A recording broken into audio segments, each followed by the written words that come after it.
ठंडा नहीं हो पा रहा तिरुपति विवाद। इजराइल ने लेबनान में मचाई भीषण तबाही। हरियाणा चुनाव में किसका पलड़ा भारी। नमस्कार, मैं हूं रूपाली बर्वे और लेकर आई हूं वेब दुनिया का weekly programme news of the week, जिसमें बात करेंगे सप्ताह भर की सुर्खियों की। तो चलिए नजर डालते हैं खास खबरों पर। भारत के प्रसिद्ध तिरुपति मंदिर के प्रसादम यानी कि लड्डुओं से जुड़ा विवाद थमने का नाम नहीं ले रहा है। यह विवाद उस समय और गहरा गया था जब आंध्र प्रदेश के मुख्यमंत्री चंद्रबाबू नायडू ने आरोप लगाया कि भगवान वेंकटेश्वर को चढ़ाए जाने वाले लड्डू में गाय और सुअर की चर्बी तथा मछली के तेल की मिलावट है।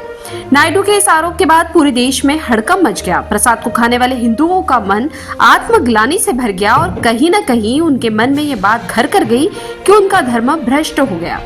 इस मुद्दे पर अब भी राजनीति जमकर हो रही है। मुख्यमंत्री नायडू ने इन सब के लिए पूर्ववर्ती जगन रेड्डी सरकार को जिम्मेदार ठहराया है, जबकि जगन ने चंद्रबाबू नायडू के शासन को राक्षस राज्यम करार देते हुए इस मामले में अपनी आंखें मूंद लेने को लेकर भाजपा पर भी निशाना साधा। उन्होंने कहा कि जिस घी को गुणवत्ता संबंधी मुद्दों के कारण तिरुमाला तिरुपति देवस्थानम द्वारा अस्वीकार कर दिया गया था, उसका उपयोग कभी भी लड्डू प्रसादम बनाने में नहीं किया गया। रेड्डी ने कहा कि 100 दिनों के अपने शासन की विफलता से लोगों का ध्यान बांटने के लिए चंद्रबाबू ने लड्डू का मुद्दा उठाया है। उन्होंने लड्डू की गुणवत्ता को लेकर लोगों के दिमाग में जानबूझकर संदेह के बीज बो दिए। भारतीय कृषि अनुसंधान परिषद के सदस्य वेणुगोपाल भदरवाड़ा ने राष्ट्रपति द्रौपदी मुर्मू को लिखे पत्र में रिपोर्ट की सूचिता के बारे में चिंता जताई और देश भर के मंदिरों में बिलोना देसी गाय घी के इस्तेमाल को अनिवार्य करने का आग्रह किया। उन्होंने कहा कि इस कदम से मंदिर के प्रसाद में विश्वास बहाल होगा और देश की स्वदेशी मवेशी विरासत के संरक्षण को भी बढ़ावा मिलेगा। राम मंदिर की प्राण प्रतिष्ठा के समय तिरुपति से 1 लाख लड्डू अयोध्या पहुंचे थे। वहां के संत समुदाय में इसका काफी विरोध है। सनातन धर्म जो है एक व्यापक धर्म है। सनातन जो है एक मौलिक चिंतन वाला परंपरा है, हमेशा प्रवाहमान परंपरा है। उस धर्म को कैसे भ्रष्ट किया जाए तो प्रसादों के माध्यम से, संस्कृति के क्षति पहुंचाने के माध्यम से ही किया जाए। ये जो भी लोग किए हैं इस पर केंद्र सरकार और वहाँ के मुख्यमंत्री जी इसको गहन से चिंतन करें, क्योंकि आने वाली जो परिस्थिति है, हमारे सनातन धर्म पर जो आस्था रखने वाले जो हिंदू समाज हैं, जो कि अपने मंदिर में भगवान का दर्शन करते हैं, अब वहाँ जाएंगे तो प्रसाद में भी संदेह उत्पन्न होगा। तो ये हमारी आस्था के लिए बहुत बड़ा कुठाराघात है। तिरुपति बालाजी में कोई संत नहीं है, वो कोई मठ नहीं है। भगवान वेंकटेश हैं, भगवान तिरुपति हैं, तो इसका संचालन जो ट्रस्ट कर रहा है वो अपने तरीके से कर रहा है। और ट्रस्ट में भी कोई एक जात के लोग नहीं है, एक सहमति के लोग नहीं हैं। अगर जांच में चर्बी पाई गई तो वो सभी लोग दोषी हैं। हम सनातनियों के यहाँ जो लड्डू आए थे, राम जन्मभूमि में मंदिर मंदिर बांटे गए थे, तो भगवान को भोग लगाया, वो उसका उनको पाप लग गया। हमको तो ये बताया गया कि जन्मभूमि के लड्डू हैं, ये नहीं बताया गया कि तिरुपति बालाजी से ये मांस मिला के भेजे गए हैं कि इनका धर्म नष्ट हो। अगर उन्होंने धर्म नष्ट करने के लिए भेजा तो ये सनातन धर्म पर हिंदुओं का कुठारघात है। क्योंकि हिंदू ही अगर हमको मांस खिलाएंगे, हिंदू ही हमको चर्बी देंगे, तो फिर हम अन्य लोगों से क्या अपेक्षा करें। श्रद्धालुओं को आत्मग्लानि से बचाने के लिए संतों ने इसका परिमार्जन भी बताया है। अखाड़ा परिषद ने जहां मंदिरों में लड्डुओं के प्रसाद पर रोक लगाने की मांग करते हुए वहां इलायची और मिश्री का प्रसाद बांटने की बात कही हुई, लोगों को आत्मग्लानि से मुक्ति दिलाने के लिए उन्होंने कहा कि गंगा जल और गौमूत्र से शुद्धिकरण कर सकते हैं। आर्ट ऑफ लिविंग के प्रमुख श्री श्री रविशंकर ने भी आत्मग्लानि से मुक्ति पाने के लिए मंत्र समेत कई अन्य उपाय भी बताए हैं। तिरुपति के लड्डू और पळनी के पंचामृत में जो मिलावट हुआ है, इससे लोग आक्रोश में है और आत्मग्लानि अनुभव कर रहे हैं। कई लोग तो सो नहीं पा रहे हैं, ऐसा लग रहा है हम धर्म भ्रष्ट हो गए। अब इससे बाहर आने के लिए ईश्वर का नाम स्मरण करें, भगवान का अपना इष्ट देवता का नाम स्मरण करें और 5 मिनट के लिए प्राणायाम करें। प्राणायाम के बाद नाम स्मरण करने से बहुत सारे जो दोष है वो निवृत्त हो जाते हैं।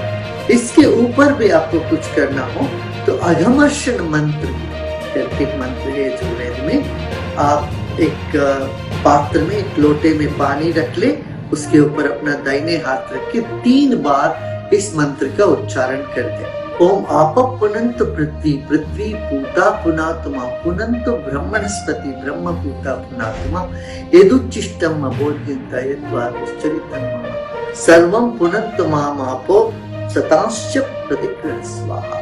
भावार्थ यही है, भगवत प्रेम से सब कुछ पवित्र हो जाता है।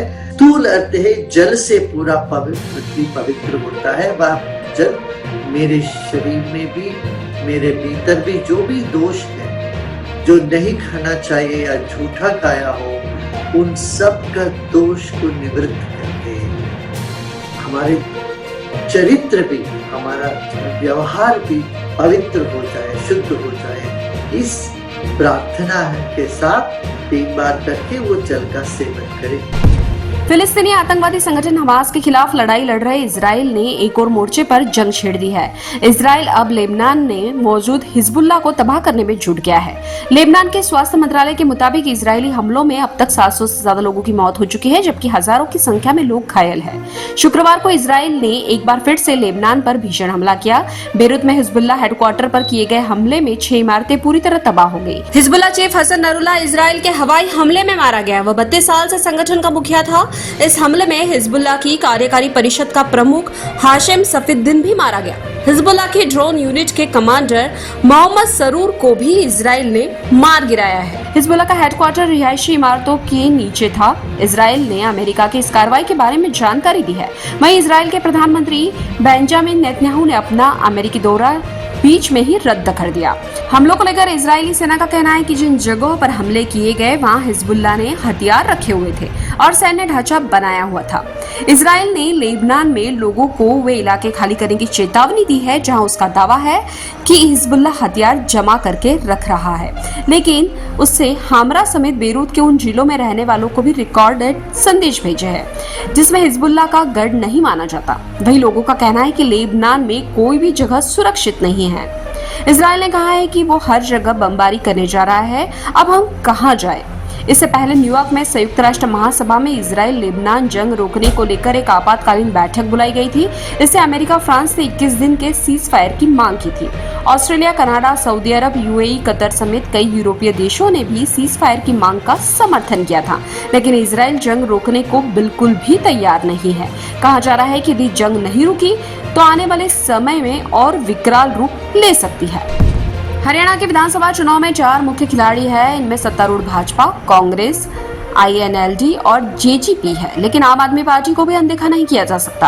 हालांकि इस बार राज्य में कांग्रेस का पलटा भारी बताया जा रहा है, लेकिन चतुष्कोणीय मुकाबले के चलते परिणाम किसी भी दिशा में जा सकते हैं। निर्दलीय उम्मीदवार दोनों ही प्रमुख दल भाजपा और कांग्रेस की मुश्किल बढ़ा रहे हैं। कांग्रेस ने पार्टी के अधिकृत उम्मीदवार के खिलाफ चुनाव में लड़े 13 निर्दलीय उम्मीदवारों को बाहर का रास्ता दिखा दिया है। यह भी कहा जा रहा है कि भले ही कांग्रेस का पलटा चुनाव में भारी दिख रहा हो, लेकिन भाजपा सत्ता की दौड़ से पूरी तरह बाहर नहीं है। राजनीतिक विश्लेषकों की माने तो सत्ता की चाबी निर्दलियों के साथ ही INLD और JGP जैसे दलों के हाथ में रह सकती है। हिसार में भाजपा सांसद नवीन जिंदल की मां सावित्री जिंदल निर्दलीय उम्मीदवार के रूप में मैदान में है। वहीं अंबाला कैंट से 6 बार चुनाव जीतने वाले भाजपा के दिग्गज नेता अनिल विज त्रिकोणीय मुकाबले में फंस गए हैं। यहाँ कांग्रेस के बागी चित्रा सरवारा भी कड़ी टक्कर दे रहे हैं। प्रधानमंत्री नरेंद्र मोदी, गृह मंत्री अमित शाह के साथ ही कांग्रेस नेता राहुल गांधी भी अपनी अपनी पार्टियों के लिए पूरी ताकत लगा रहे हैं। भाजपा के साथ मिलकर सरकार बनाने वाले दुष्यंत चौटाला का कहना है कि राज्य में भाजपा की हालत खराब है। पीएम मोदी और अमित शाह को बार बार आना पड़ रहा है। मोदी और शाह जहां परिवारवाद पर निशाना साध रहे हैं, वहीं राहुल गांधी बेरोजगारी, अग्निवीर और किसानों के मुद्दे को प्रमुखता से उठा रहे हैं। वहीं पीएम मोदी ने कांग्रेस की पिछली सरकारों के भ्रष्टाचार को मुद्दा बनाया है। दोनों ही प्रमुख दल अंदरूनी कलह से भी जूझ रहे हैं। हरियाणा में तो कांग्रेस सत्ता हासिल कर पाती है या नहीं, फिलहाल कोई नहीं जानता, लेकिन मुख्यमंत्री पद को लेकर उनमें अभी से ही लड़ाई शुरू हो गई है। भूपेंद्र हुड्डा जहां मुख्यमंत्री पद के लिए सबसे बड़े दावेदार है, वहीं हरियाणा कांग्रेस का दलित चेहरा कुमारी सैलजा भी खुद को मुख्यमंत्री पद का दावेदार बता रही है। रणदीप सुरजेवाला भी मुख्यमंत्री बनने की कतार में है। हरियाणा की कुर्सी की रेस में कौन जीतेगा यह तो परिणाम के बाद ही पता चलेगा, लेकिन दोनों दलों के दावेदारों ने अभी से अपनी चालें चलना शुरू कर दी है। खबरें संक्षेप में। पाकिस्तान के प्रधानमंत्री ने शहबाज शरीफ ने संयुक्त राष्ट्र में फिर उठाया कश्मीर का मुद्दा, कहां भारत कर रहा सैन्य विस्तार, भारत का पलटवार, कहां दुनिया भर में कई आतंकवादी घटनाओं में पाकिस्तान का हाथ। ईडी ने अदालत में दायर आरोप पत्र में कहा कि लालू प्रसाद और उनके परिवार ने रेलवे में नौकरियों के बदले जमीन के रूप में अवैध लाभ प्राप्त किया। कर्नाटक के मुख्यमंत्री सिद्धरामैया की मुश्किलें बढ़ी, लोकायुक्त पुलिस ने मैसूरी शहरी विकास प्राधिकरण भूखंड आवंटन मामले में दर्ज की एफआईआर। अयोध्या में जगतगुरु परमहंस आचार्य का सनसनीखेज आरोप, कहां तपस्वी छावनी पर कब्जा करना चाहती है यूपी की राज्यपाल आनंदीबेन पटेल। ब्रिटेन के प्रधानमंत्री कियर स्टारमर ने यूएनएससी में भारत की स्थायी सदस्यता का समर्थन किया। वेब दुनिया का news of the week programme आपको कैसा लगा, अपनी राय कमेंट बॉक्स में जाकर जरूर बताइए और साथ ही चैनल को सब्सक्राइब कीजिए और बेल आइकन दबाइए ताकि लेटेस्ट वीडियो आप तक पहुंच सके। अगले सप्ताह की सुर्खियों के साथ फिर हाजिर होंगे, तब तक के लिए नमस्कार।